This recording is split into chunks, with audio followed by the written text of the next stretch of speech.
What's up guys, Stephen Cult of Mac here, and Apple has just released its second round of betas for macOS Mojave, iOS 12 and watchOS 5 to developers.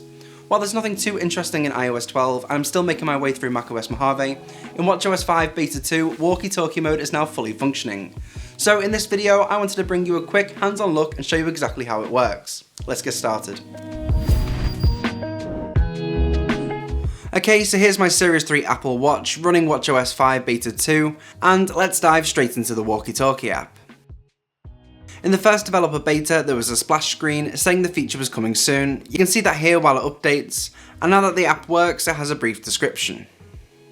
To use this feature, you need to have a contact who is also running watchOS 5 Beta 2.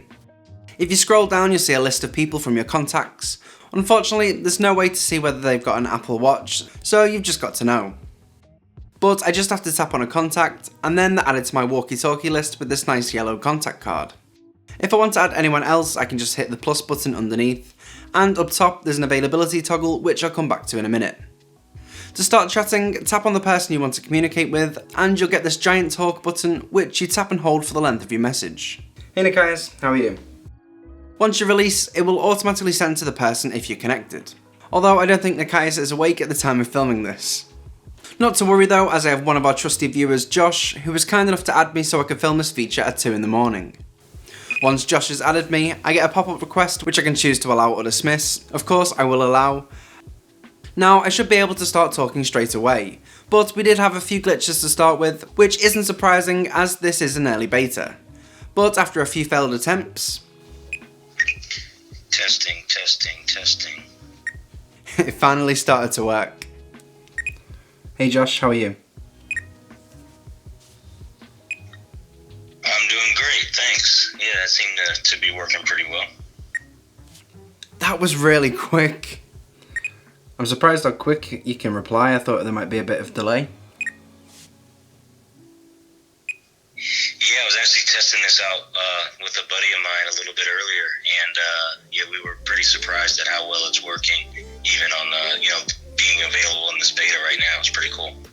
The sound quality is great, especially in these short bursts. It makes much more sense than a phone call, at least it does to me.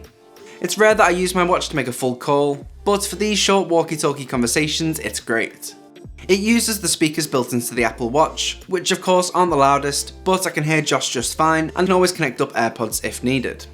Awesome. Yeah, no, it's pretty quick. No hiccups. The audio sounds great, and yeah, this is sweet. Brilliant, well thanks a lot for that, Josh. If I exit the app, you can see there's a little yellow icon up top, which shows up on every watch face, which you can use to quickly enter the walkie-talkie app. If you need to turn the walkie-talkie app off, you can tap the availability toggle I mentioned earlier, and it also removes the icon from the watch face. To become available again, just head back into the app and toggle it on or tap on one of your contacts. After just initially using the app, I already love it, especially how quick it is. It's more fun than a text and makes a ton more sense than a phone call. I'm already thinking of different uses for it. For example, I think this could be super handy to a film crew on set. Overall, it's a really nice feature that still has some bugs to work out, but the main downfall for me, and I suspect a lot of other people, is having enough friends with an Apple Watch. It could be super handy if this feature also worked on iOS, but I am super thankful to Josh for being kind enough to step in so I could show this feature off. Well, that's it for this video, but let me know your thoughts on walkie-talkie mode in the comment section down below. Do you think it should make its way over to iOS so you can use it whether you've got an Apple Watch or not? Let me know your thoughts, I would love to hear them. Also, if you enjoyed this video, please hit that like button, subscribe if you haven't already, and I'll catch you in the next one.